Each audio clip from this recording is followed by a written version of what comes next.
On vous souhaite la bienvenue à ericlatour.com. Dans quelques instants, on rencontre le nouveau directeur général de InnoSecure et on va tenter de faire un peu de pédagogie pour savoir de quoi il en retourne. Mais d'abord, il a été choisi comme étant la personnalité médicale de l'année, le gynécologue à la retraite, le Dr Gilles Perreault.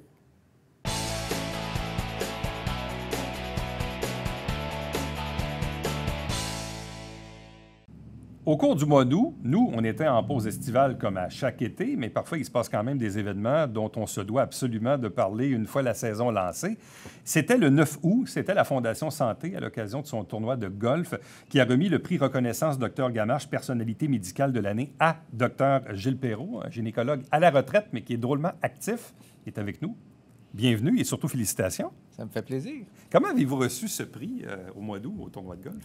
Bon, avec plaisir, mais ce qui fait le plus plaisir, c'est de voir que c'est les collègues ou les confrères qui nous ont mis en nomination pour ce prix-là. Il faut dire que j'ai toujours été beaucoup impliqué. Je pense que ça y fait pour beaucoup. Autant au niveau de l'hôpital, j'ai été, comme tu disais, j'ai été gynécologue pendant 35 ans et plus à l'hôpital, mais j'ai été DSP adjoint pendant 2 ans et demi, finis ma carrière là, en beauté. Mais j'ai toujours aimé être impliqué, tu sais.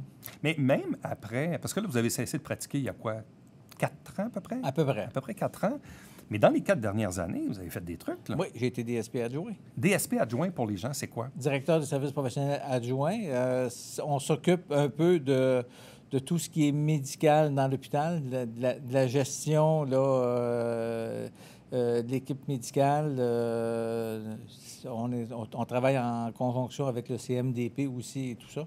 Puis c'est de planifier des activités pour être sûr que tout se déroule bien, là. Et pour vous, c'était important de rester impliqué, même une fois la retraite techniquement officialisée? Je n'étais pas prêt à prendre ma retraite. Ouais. Donc, j'avais des petits problèmes de santé, donc ça me permettait de travailler 3 jours semaine. Puis, comme mon équipe avait trouvé quelqu'un pour me remplacer, c'est un peu la raison qui m'a dit, bien, ça serait le fun. Comme je te dis, j'ai toujours été intéressé par l'administration parce que j'ai travaillé, j'ai été représentant des médecins au CA, autant du C3S que de l'hôpital. Donc, je suis quelqu'un qui aime faire partie des décisions puis de voir ce qui se passe dans le milieu hospitalier parce que je crois à notre système de santé. Puis je pense que c'est un des plus beaux systèmes au monde qu'on a. Malgré tous ses défauts, malgré tout ce qu'on crie, il reste qu'on a un maudit beau système. Bon, vous avez fait référence, vous avez eu quand même des pas pires ennuis de santé. Bon, oui. Mais vous êtes devant moi aujourd'hui et toujours aussi rayonnant. Quand les rôles sont inversés, surtout quand on est médecin, qu'on se fait dire qu'on a un cancer compliqué en plus, quand les rôles sont inversés, comment on reçoit ça et comment on deal avec ça quand on sait un peu comment ça fonctionne? Le patient moyen, lui, des fois, il ne sait pas tout, mais le médecin, lui, il en sait pas mal, là. Comme je te dis, le choc reste le même, mais c'est sûr que en étant dans le milieu médical, on a une idée un peu de ce qui nous attend. On a fait un peu notre diagnostic. Oui. Avant pas de eu besoin d'aller sur Internet. Non, c'est ça. Puis on choisit nos collègues. L'avantage qu'on a, c'est qu'on a les réponses rapides. Mais le choc fait aussi mal là, de se faire dire que tu as un lymphome qui est un lymphome qui peut être sévère, puis que tu vas avoir besoin de chimiothérapie avec tout ce que ça comporte, une autogreffe. C'est un moyen choc, là. C'est sûr que ça va aussi avec ta personnalité. Tu sais, je suis quelqu'un qui est relativement positif, donc après le choc, quelques semaines plus tard, je me suis remis debout, puis j'ai dit, bien, on va faire face, puis on va voir venir les choses une après l'autre, tu sais. Et comment va la santé aujourd'hui? Relativement bien. À part de l'usure, parce qu'à 67 ans, tu as de l'arthrose un peu partout. Hein? Mais ça n'a pas rapport au reste, non, là. Ça n'a pas rapport au reste. Okay. Ça a rapport aux autres abus qu'on a faits antérieurement. Mais ça, dans le fond, le type de cancer que vous avez eu, c'est quoi? Ça demande un suivi perpétuel? Bien, comme tout bon docteur, je suis un peu négligent, là. Ça, c'est bon. Comment ça? Mais non, mais j'ai eu mon suivi pendant quelques années. Après 4 ans, on y est tanné, hein? C'est ça. On y est tanné un peu. C'est ça. Mais comme je te disais, puis ce que m'avait dit mon oncologue le dernier, si tu n'as rien qui réapparaît, inquiète-toi pas. Là, y a pas, c'est un cancer des ganglions, donc c'est pas... Puis moi, il était relativement apparent, ça fait que... Mais justement, de par le fait que vous avez eu des ennuis de santé puis que vous avez pris votre retraite, est-ce qu'il y avait un lien entre les deux? Oui, parce que physiquement, j'étais plus capable de donner le même effort de travail que je donnais avant. Tu sais, faire de la garde, être debout 36 heures. Donc, après mon traitement pour le lymphome, j'ai arrêté de faire des gardes de nuit parce que physiquement, je n'étais plus capable. Travailler 5 jours semaine, parce que je suis quelqu'un qui était très actif et qui travaillait 70 heures par semaine, je n'étais plus capable. Et dans le physiquement fond, de le faire. Dans le fond, si vous avez repris un peu d'activité professionnelle, est-ce que c'est pas parce que vous aviez plutôt l'impression que vous avez été forcé de prendre un peu votre retraite? C'est un peu ça, dans le fond, là. Oui, mais vous l'auriez peut-être pas pris si vite, là. Non, mais l'avantage que j'ai, le fait que ma capacité physique m'empêchait d'en faire plus, ça m'a tranquillement, pas vite, amené à prendre mes décisions plus facilement. Tu sais, je veux dire, si j'avais pas été malade, là, je suis à peu près sûr que je travaillerais encore. Là. Ah oui? Ah oui. Oui, j'aimais ça, là. J'aimais mon métier, j'aime ce que je faisais, j'aimais les soins qu'on donnait. J'étais en obstétrique, là, en gynécologie, ça fait que c'est un domaine qui est passionnant. Mais là, aujourd'hui, là, avez-vous encore un minimum d'activité ou si vous êtes vraiment retraité, là? Bof. Wow, ça veut dire quoi, ça? Bien, cet été, j'ai aidé à la vaccination. Vous avez vacciné? Hein? Bon, ben, j'ai vacciné un peu, mais surtout fait les évaluations. Quand vous alliez à la clinique de vaccination, vous aviez les évaluateurs qui étaient soit des infirmières ou des médecins. Fait j'ai dit, bon, je travaille une journée ou deux, je peux bien offrir 2 jours. Fait j'ai fait 2 jours semaine en vaccination quasiment tout l'été. C'est le fun, j'ai rencontré un paquet de monde que je n'avais pas vu depuis longtemps. Puis je fais de l'assistance opératoire un peu. De l'assistance opératoire? Oui. Ça veut dire quoi, ça? Comme je dis, je fais le côté social de la chirurgie. Je parle avec le chirurgien, je coupe les fils, puis je me garde. On aide. Dans le fond, le fait d'être un chirurgien, on sait un peu quels sont les gestes qui vont s'en venir. Quand ça fait quelques chirurgies qu'on fait, bien... Vous faites encore ça? Oui, 1 journée ou 2 par semaine. Puis, curieux, surtout en orthopédie. Bon, puis l'oncologue est d'accord? Oh oui. Madame est d'accord? Ah oui. OK. Elle est contente que je sorte de la maison un peu. Ça fait du bien. Hein? Oui, c'est ça. Donc, mais c'est là qu'on voit entre le job de dire, OK, bon, je suis gynécologue, ça c'est une chose, mais visiblement, il y a toujours eu chez vous cette espèce de désir d'en faire plus. Pour le bénéfice de la communauté, de la collectivité, c'est un peu pour ça aussi que la Fondation Santé vous reconnaît là-dedans avec son prix cette année, mais c'est un peu ça, cette espèce de désir de toujours en faire un petit peu plus. Moi, oui, mais tu sais...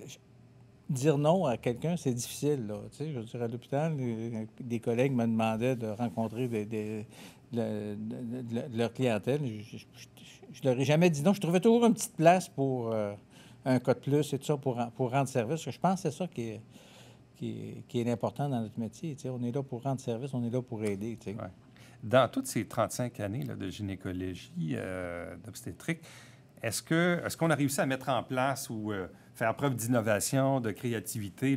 J'imagine que le métier, la spécialité évolue, les technologies évoluent aussi. Comment avez-vous pu, dans le fond, avec votre contribution et celle de vos collègues, à faire évoluer la profession au bénéfice, évidemment, des femmes que vous soignez là, et des familles? Oui, on a travaillé fort pour essayer de réhumaniser les soins, parce que surtout en obstétrique, il y était une vague où on était très, très médicalisé, OK? On a essayé de démédicaliser le plus possible au niveau de l'accouchement. Malheureusement, il y a toujours des nouvelles études qui sortent qui font qu'on remédicalise ce qu'on avait enlevé. Ça me fait penser à un de mes anciens patrons. Quand il a pris sa retraite, il dit « Je suis plus capable, les jeunes. » Ils ont de la misère à se servir de leur tête pour travailler. Puis quand je suis parti, je te dirais un peu la même chose. Je disais, ça n'a pas de bon sens. Il y a bien trop d'interventions. Je me sens plus à l'aise là, dans ce domaine-là. Tu sais. Pour moi, un accouchement, c'est quelque chose de naturel. On est là pour aider, pour assister. À la base, c'est ça. C'est ça. Tu sais. Aujourd'hui, il y a un paquet de zones où tu interviens, où on n'intervenait pas avant, puis je n'ai pas encore trouvé... Oui, il y a des fois que c'était utile, mais il y a d'autres fois, je me dis, il y en a qui ont peur de tout, là, puis qui nous font faire des manœuvres qui ne sont pas nécessairement, je pense, pour le bien là, de la personne. Souvent, je pose cette question-là aux médecins peut-être un peu plus âgés, parce que vous venez d'une autre époque, mais je me dois de la poser. En quoi la féminisation de la profession a-t-elle changé les affaires? Autrement dit, vous êtes dans un domaine où on a besoin d'être humain. La présence des femmes, ça doit apporter ce côté-là. Par contre, évidemment, qui dit femme dit elles-mêmes sont enceintes, elles-mêmes doivent s'absenter sur certaines périodes. Vous êtes d'une génération, c'est un peu comme quand je parlais avec le pédiatre Michel Gay, où finalement, vous étiez stand-by à peu près 80 heures par semaine. Puis, bon. Comment vous voyez ce changement-là dans la profession? Ce que ça a changé, c'est l'effort de travail que je veux dire, juste au niveau des congés de maternité. Oui. OK? Juste au niveau... faire 80 heures par semaine pour une mère de famille, là, c'est pas... Non. C'est pas le contexte idéal pour dire que tu as fait de la conciliation travail-famille. Tout ça fait que on en a bénéficié parce que notre charge de travail a diminué malgré nous parce qu'il faut s'adapter avec les gens. Puis je pense que l'adaptation est excellente parce qu'on travaille un peu comme des fous. Là. On s'oubliait là-dedans. Ouais, hein? Puis je pense qu'aujourd'hui, on revient un peu plus... Un équilibre. Oui, on revient plus à un Dans le fond, équilibre. la féminisation de la profession ramène une zone d'équilibre qu'il n'y avait peut-être pas, dans le fond. Qu'il n'y avait peut-être pas. Dans le fond, c'était peut-être pas normal de travailler 80 et 100 heures par semaine. C'est ça. La normale, c'est plus ce qu'on fait aujourd'hui. Mais le problème qu'il y a, c'est qu'il faut prévoir avoir des effectifs pour le faire. Sinon, tu as des gens qui sont... Désolé. C'est pas grave. Je pensais que je l'avais fermé. Voilà. C'est pas grave. Tu as des gens qui... parce que là, ton offre de service diminue, donc tu as des listes d'attente qui augmentent. Ça fait que c'est toute une façon de voir là, qui est différente. Avez-vous déjà compté le nombre de femmes que vous avez accouchées? Non. Mais il y en a plusieurs milliers. Okay? Plusieurs milliers. Plusieurs milliers, mais tu sais, à peu près 200 par année sur une trentaine d'années. Ça en fait. J'ai juste à me promener en ville, puis je me rends compte que il y en a plus que je pense. Là, vous croisez vos anciennes patientes, C'est les enfants que vous avez vous-même accouchés. Ils montrent leurs ados ou leurs jeunes adultes. Je veux dire, je peux pas croire que je suis rendu à cet âge-là. Ça donne un coup. Oui. Mais j'avais commencé à accoucher des enfants que j'avais mis au monde. T'sais. Ah oui, déjà? Ah oui. Avant de partir, oui. Wow. J'étais rendu à la deuxième. C'est la roue qui tourne, hein? Ah oui, c'est... Tu sais, comme je dis toujours, quand j'ai commencé à pratiquer, je disais « vous » à toute ma clientèle. À la fin, je disais « tu » à tout le monde. Oui, à peu près. Bien, Dr. Gilles Perreault, merci beaucoup. Bonne santé d'abord, bonne continuation. Visiblement, vous avez le goût d'être occupé une fois de temps en temps. Oui. Je pense que le message est compris. Un petit peu de social, ça fait pas de mal. Hein? Oui, c'est très agréable, puis surtout qu'il n'y a pas de responsabilité. C'est ça, oui. C'est bon. ça. Merci beaucoup. Attention à vous. Ça m'a fait plaisir. Reste avec nous. On revient après ceci.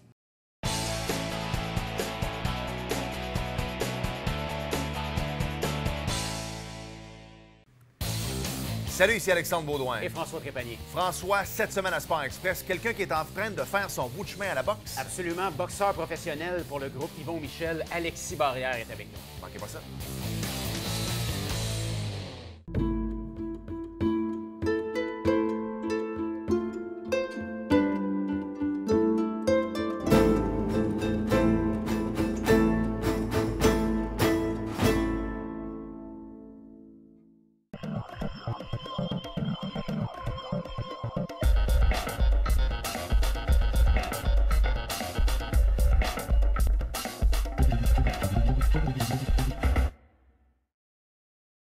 Mesdames et messieurs, bon matin et bienvenue à votre télébingo sur les ondes de télévision du Haut-Richelieu. Vous aimeriez jouer au bingo dans le confort de votre foyer? C'est possible.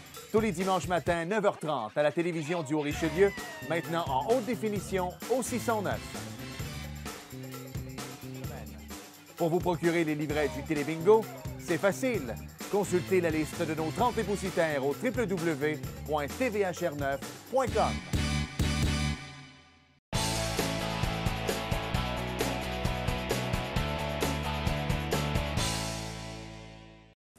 Depuis quelques années déjà, vous entendez à l'occasion parler de InnoSecure.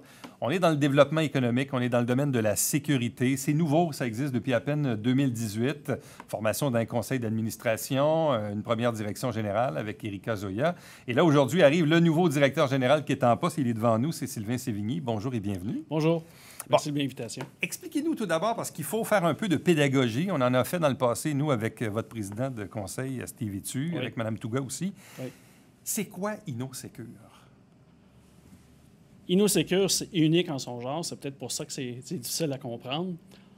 On parle de 3 principes. Le besoin, aux idées, au marché. Besoin, aux idées, au marché. Dans l'écosystème de la sécurité civile et publique, on ne fabrique rien, on ne vend rien, on fédère. Fédérer, c'est un collectif. Moi, j'arrive du service incendie de Montréal, 30 ans. Donc, je connais très bien l'écosystème en sécurité civile. Ouais. J'étais un gars d'équipe. On a des besoins incroyables en sécurité civile et publique. Prenons l'exemple, je vais essayer de faire du concret aujourd'hui. Là. Prenons l'exemple de la pandémie. La pandémie, moi, quand je regarde ça depuis 18 mois, 19 mois, c'est sûr que j'ai un œil critique. Positif, mais critique. Ça nous enseigne plusieurs choses. Deux axes. La défaillance des modèles ou des coordinations et l'état de préparation. On voit bien que l'état de préparation, Ebola, le SRAS, H1N1, et je pourrais en passer d'autres. M. Legault et son équipe, plus belle décision qu'il a faite, lockdown, excusez l'expression, du Québec, en milieu pompier, retrait stratégique, pour revoir les choses. C'est quelque chose qu'on ne connaît pas. Donc, InnoSecure, à partir, bien avant la pandémie, s'est dit une chose. On veut arriver pour évoluer, faire amener des idées, faire amener du concret. On ne fait pas de plan de sécurité civile. On ne fait pas de formation. Prenons l'exemple, l'aléa, malheureusement, on l'a vécu en 2011. Je l'ai vécu personnellement, inondation en 2011. On appelle projet DIG, l'enchasseuse. L'enchasseuse, c'est quoi? C'est qu'on voit l'aléa qui revient plus souvent dans notre région, à travers le globe, c'est l'eau. Au moment où on se parle, M. Latour, l'Antarctique, ça fond. On n'est pas à minuit -5. On n'est pas à minuit -5. Pour moi, on est à minuit et 5. Les risques d'inondation sont toujours là, surtout une région comme la nôtre où on court les sacs de sable le printemps après printemps. Et voilà, vous avez mis le doigt dessus, sac de sable. Donc, on prend les ressources militaires, on prend les ressources aussi humaines, des familles qui sont instabilité psychologique, qui vivent un moment de détresse. L'enchasseuse, on a fait quoi? On a fédéré, à partir d'InnoSecure, Collège Saint-Jean-sur-Richelieu, au niveau de la recherche, Cambly, entreprise. J'ai dit, nous, on fait des véhicules blindés, mais c'est une colonne de bonne idée, ça. Et c'est ça, InnoSecure. Dans le fond, c'est la mise en commun de partenaires qui ont une chose en commun, je reprends le mot, c'est la sécurité. Autrement dit, on est dans une région où on a le collège militaire, donc la garnison, donc on a un volet militaire. Il y a même eu de la formation en sécurité au collège. Oui, tout à fait. Il y a Rheinmetall, que plusieurs, comme les vieux, comme moi, on appelle ça encore Orlicon, sur le boulevard du Séminaire, mais qui est dans le domaine de la défense. On a Logicorp qui fait des uniformes pour différentes armées, dont récemment la Nouvelle-Zélande, et qui a contribué d'ailleurs, je pense, à la fabrication des blues durant la pandémie. Donc, on a dans la région des entreprises et Cambly, évidemment, qui fait les véhicules de sécurité, les fameux véhicules de la Brinks. Là. Je caricature, mais c'est ça. Dans le fond, on a beaucoup d'entreprises ou de services qui voguent dans le milieu de la sécurité. Mais là, c'est de les faire travailler en commun pour le bénéfice de tous et de la région. C'est les bénéfices de tous de la région, mais il y a un rayonnement non seulement de la MRC du Haut-Richelieu, mais du Québec, du Canada et à l'international. L'Europe a vécu quoi, il n'y a pas longtemps? Encore une fois, les inondations. Donc, on voit de bon oeil le projet DIG, l'enchasseuse, être commercialisé ici, mais être exporté. Donc, je fais le lien avec InnoSecure, mais je peux faire le lien aussi avec la zone d'innovation. Vous avez entendu parler du dépôt de la zone d'innovation en sécurité civile et publique. Écoutez, c'est une première, c'est une... je ne sais pas où ça vient, je ne sais pas si vous savez où ça vient, les zones d'innovation, mais M. Legault, Projet Solaran, a fait un livre, Projet Solaran. Il crée des grandes lignes au niveau du développement économique. Indépendamment des gouvernements, il y a un gouvernement qui décide d'enlever des noyaux de développement économique au Québec. Il arrive en place, il dit un instant, il regarde ailleurs, il se fait ça, il se fait ça, il se fait ça. Il va y avoir plusieurs zones d'innovation sous différents termes.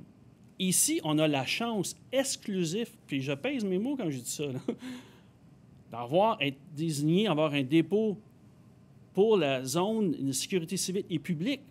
Donc, encore une fois, on va avoir des acteurs du milieu, l'entrepreneur qui a un incubateur d'idées, les entreprises qui sont déjà en balbutiement, à maillage avec cette zone-là, le savoir fédéré avec la collaboration d'InnoSecure, tout ça dans un développement durable. 200 quelques millions, sur 15 ans, investissement public-privé, des emplois directs et indirects. Mais c'est non seulement ça, c'est que, écoutez, j'ai travaillé 30 ans pour essayer d'aider les gens. J'ai fait ma part, là, hein?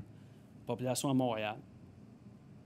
C'est un privilège que j'ai aujourd'hui d'avoir ce titre-là à InnoSecure, puis avoir aussi dans une fenêtre d'opportunité la zone d'innovation. Ouais. Comment vous-même avez-vous connu InnoSecure? Qu'est-ce qui fait que vous êtes devant moi aujourd'hui?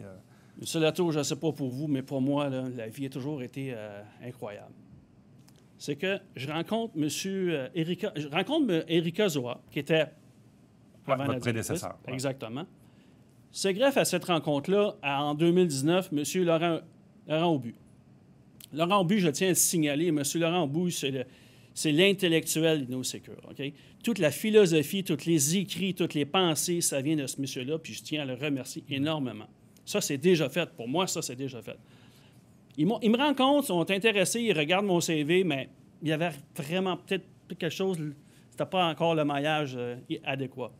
Je fais 1 an au Centre Risque, Centre de recherche en sécurité civile, à Saint-Augustin-de-Desmaures. Et là, j'apprends énormément aussi sur un autre axe où je travaille avec tous des doctorats. Là. Moi, j'ai travaillé 1 an, j'ai eu l'opportunité, le privilège de travailler avec des gens spécialisés dans les multirisques, tous des doctorats. J'emmène ça ici, moi, là. J'emmène ça à InnoSecure.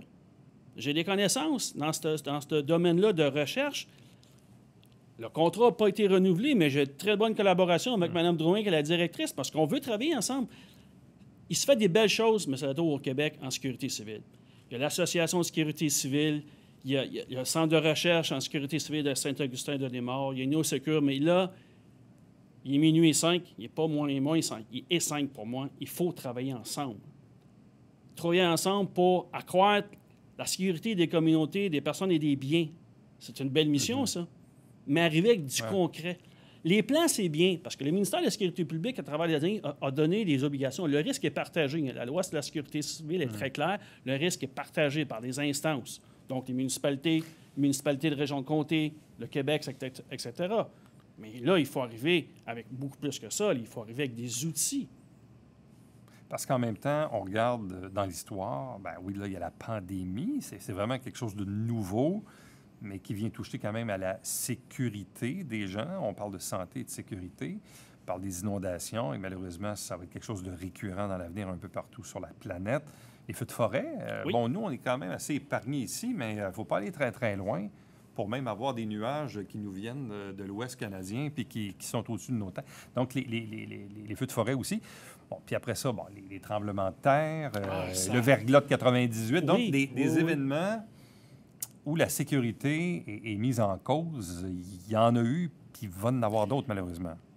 La grande différence aujourd'hui, M. Latour, puis je m'adresse aux gens qui écoutent en ce moment, là, puis ils vont écouter, c'est que c'est la récurrence, c'est la fréquence, c'est l'instabilité. Je reste à Sainte-Anne-de-Sabrevois. J'ai le plaisir, le privilège, encore une fois, de rester au bord... Pas sur le bord de l'eau? Oui, monsieur, je le dis Avez-vous des sacs de sable? Mes parents achètent ça en 1971, un investissement qu'ils n'auraient jamais pensé qu'il aurait pris de la valeur comme ça. Mais ce que je veux dire, c'est que je regarde, je sens, je goûte. Là. C'est-à-dire, je regarde la rivière. Je regarde comment elle se comporte. Je regarde les vents, la vélocité des vents. C'est incroyable. Là. Et tout ça, ça me donne un signal à moi. Là. Les niveaux d'eau ne sont plus les mêmes. Hein? C'est assez frappant. Là. De référence. Non. Les modélisations, il faut faire attention avec ça parce que ça tient plus ou moins la route. On s'en va à COP26 là, en Europe. Ben écoutez, je comprends le politique ou la politique. Par contre, c'est vraiment pas là qu'il faut aller. Il faut aller dans des structures organisationnelles d'innovation telles qu'InnoSecure et la zone d'innovation qui s'en vient. Parce que je peux vous dire, là, on a passé la première étape. On est en train de travailler la deuxième étape, faire nos devoirs pour le ministère de l'Économie et de l'Innovation. Mais ça amène donc du développement économique au bénéfice de la région parce que, dans le fond, cette forme de fédération ou le fait de fédérer des acteurs clés en sécurité va faire en sorte que la région va hériter probablement de projets futurs ou d'entreprises qui pourraient venir s'établir, toujours en lien avec la thématique de la sécurité. Bien, effectivement, vous avez un facteur d'attraction.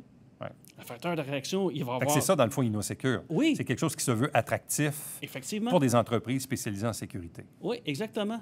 Besoin, marché, les idées, tout ça, c'est 3 mots très simples. J'ose espérer qu'aujourd'hui, c'est plus clair. On n'avait rien, mais on est là, puis on a un conseil d'administration chanceux que multidisciplinaire dans le conseil d'administration. Ça a été choisi, ces gens-là aussi. C'est des gens qui viennent du milieu des affaires, les milieux de l'enseignement, du milieu de la sécurité civile. Ouais. Alors, vous savez, la région a un privilège incroyable, une fenêtre d'opportunité incroyable. Avez-vous toujours habité à Sabrevois depuis longtemps? Écoutez, je peux vous dire qu'en permanence, la belle histoire, c'est une très belle histoire, je pourrais vous en conter tout ça, mais en permanence, ça fait 12 ans qu'on est là. Mais si je vous dis la plage de la Belle, ça vous dit quelque chose? Bon, mais ma mère a eu la plage de la Belle. Je n'étais pas encore dans l'histoire. Donc, la plage de la Belle, M. Lafrance, puis la famille Normando dans le coin, puis tout ça, écoutez, c'est... Oui. Ça va faire 50 ans, nous, qu'on demeure là, quand même. C'était un chalet, hein? C'était un chalet. C'était les régions des chalets autrefois. Aujourd'hui, je me promène avec ma petite moto marine avec ma douce en arrière, puis je regarde... C'est plus des chalets. Non, il n'y a plus beaucoup de chalets. Les chalets ont été transformés en grosses maisons. Exactement. Puis là, vous avez eu le service des incendies de Montréal. Vous avez passé votre carrière là? Oui, 30 ans. Comme pompier? Oui. En fin de compte, j'ai commencé le 24 octobre 1988. On n'oubliera jamais ça, cette date-là. C'était un lundi soir, en passant. J'ai commencé à Ville-de-Verdun, qui est aujourd'hui un arrondissement. On a fusionné avec Ville-la-Salle, après ça Montréal, ce qui fait que 88 à 2018, tous ces années-là, oui, ça fait 30 ans. Et votre dernière fonction au service capitaine aux enquêtes incendies. Okay. Un capitaine aux enquêtes incendies de Montréal qui a sur sa charge, au bas mot, 500 enquêtes par année. Quand même. M. Sévigny, merci beaucoup. Bien, bonne merci chance dans à vous. ce nouveau mandat. Et on a essayé, dans le fond, d'éclairer les gens et de faire un peu de pédagogie sur InnoSecure. Merci beaucoup. Merci. Restez avec nous. Au retour, le mot de la fin.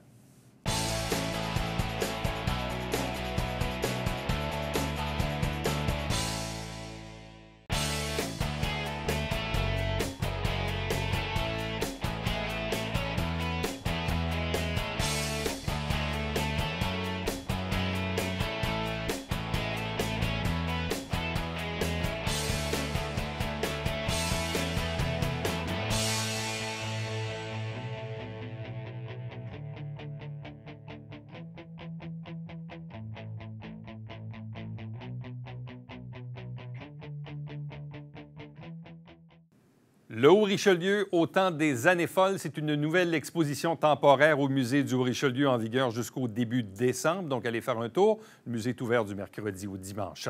Entre-temps, n'oubliez pas, ici même, le dimanche matin à 9h30 en direct, c'est le Télébingo. Il y a 4 000 $ en prix, plus un 500 $ pour une boule Bonnie, la boule du jour. Entre-temps, commentaire pour moi, Éric Latour en un mot, à commercial tvhr9.com. À demain.